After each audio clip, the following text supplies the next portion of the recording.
Hello, this is Professor AKIA, and I'm here to talk about Korean movies. Today we will be talking about a Korean movie, 장수상회 or Salut D'Amour.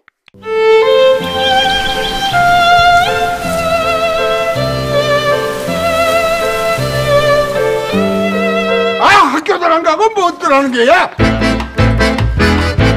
So I have a question. What comes to mind when you think about Korean movies? In foreign markets, thrillers or noir movies such as the 2003's Old Boy and the 2010's I Saw the Devil will be the answer to this question.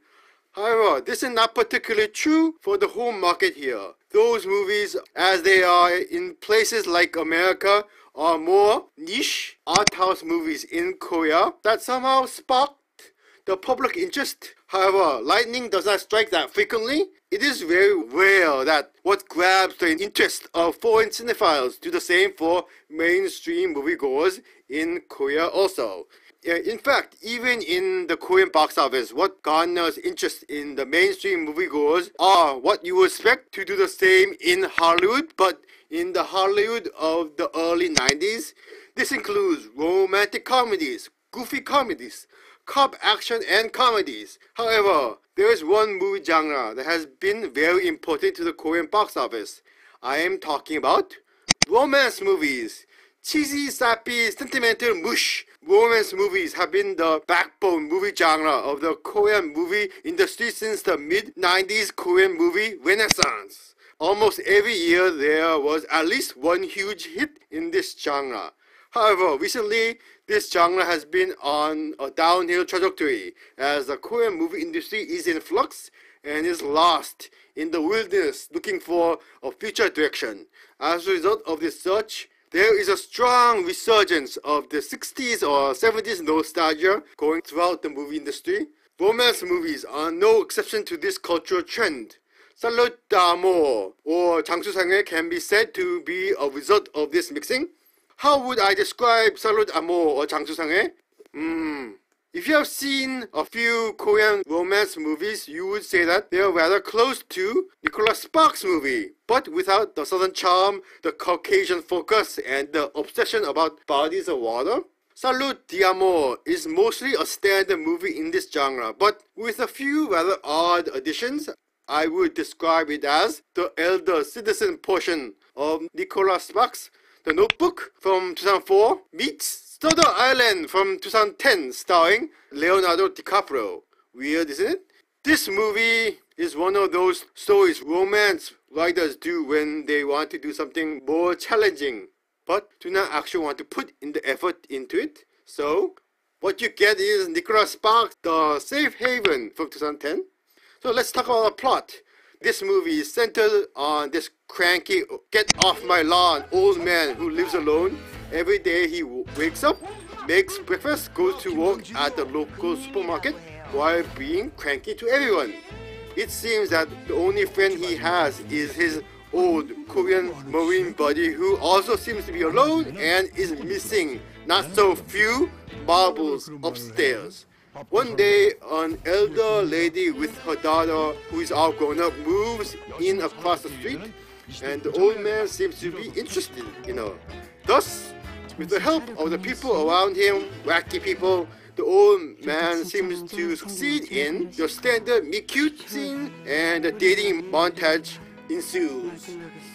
This is all your standard stuff, only with older couples dating that can be seen in movies such as Hope Springs from 2012, Something's Gotta Give from 2003, Last Chance Harvey from 2009, and The Grumpy Old Men from 1993. However, there are some weird tidbits scattered here and there, which only kicks in the latter parts of the movie.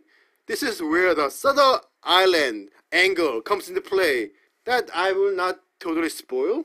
In regards to its standard Nicholas Sparks elements, there is nothing wrong with Salut D'Amour. It is very competently Nicholas Sparks-like. The elder lovebirds couple in all their mature glory are cute and have above standard chemistry between them. It does not hurt that Park Geun and Youn, who play this couple, have resumes covering almost half a century in both movies and Korean TV. I mean, they know what they are doing. I could say that they are the Robert De Niro and the Diane Keaton of Korean movies. If you think about that, those two starred in a movie called The Big Wedding back in 2013. Did you see that movie? I heard it's not great. Anyway, back to Salut D'Amour. Most of the supporting characters played by character actors I have seen around. While no one really steals the movie, they are all interesting enough to provide a distraction when the leads are not together. So Salut D'Amour seems like a decent enough movie for its genre. It has a good leading couple, it has decent supporting characters, the story seems to have all the cliche elements on the list checked off. Many movie creators have asked the question, what else can you do? And answer back, nothing much. Salut D'Amour is more ambitious, which is the problem. It says, we can add a big twist in the middle of the movie that changes what the movie is totally. Romance movies, as a rule, are very formulaic. They are like this for a reason. It is a lean and mean movie genre. It knows what its audience wants and it's going to deliver it and nothing more. As a result, the story has just enough structural support to not topple over. This means that it is very difficult to add onto it without things just crumbling. And Salut D'Amour topples over, and topples over hard. It cannot really handle the mid-movie shift caused by the whole twist thing, since the twist is really overly elaborate and convoluted. As a result, the two parts of the movie do not stick together well. If the movie was handled less like a standard romance movie, there was a slim possibility that this could work. However, the director Kang is not known for subtlety. He directed My Way from 2011, a war movie, Taeruki from 2004, a war movie, Shiri from 1999, a spy movie. While this is his first outright romance movie, all his movies seem to have a strong, cheesy romance element to them. He brings this broad touch to Salut D'Amour also. What I mean is that the first half of the movie is too standard a romance movie that it does not lay the proper foundation for the twist in the middle. Yes, there are a few things here and there, but they are all random and rather insignificant. It is like what happened in Nicholas Sparks' The Safe Haven movie. Little spoilers, for the whole movie it is a standard romance movie, and in the last scene of the movie, there's a ghost in the movie. I mean, why? At least it does not really change the whole movie in the case of this Salut D'Amour. So conclusions. Salut D'Amour is a standard Korean romance movie, but with the elderly as a focus. It is a gimmick that is interesting enough on its own. It has good performances and is well shot for a movie in this movie genre. At the same time, it is very blunt. You can see a mile away how and when the movie is going to try to manipulate your emotions. In other words, if you are well suited for romance movies, especially of the Korean variety, you may like it. However, you will also have to be very forgiving of his ambitions with clay feet. The mid-movie twist is overly convoluted, and thus it has to utilize a whole series of scenes to just explain what has been going on behind the scenes that you have not seen, as if it was a heist movie. And this actually just enlarges the whole plot holes problem. The handling of the story is just too blunt, and personally I cannot really get over this.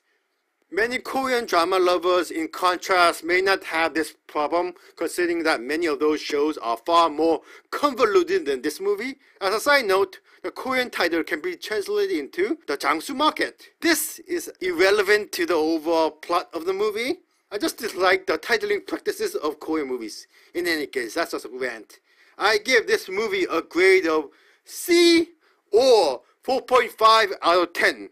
So thank you for listening to this review of Salut D'Amour or 장수상회. Please comment, subscribe, like. Thank you. This was Professor AKIA talking about Korean movies. And have a nice day.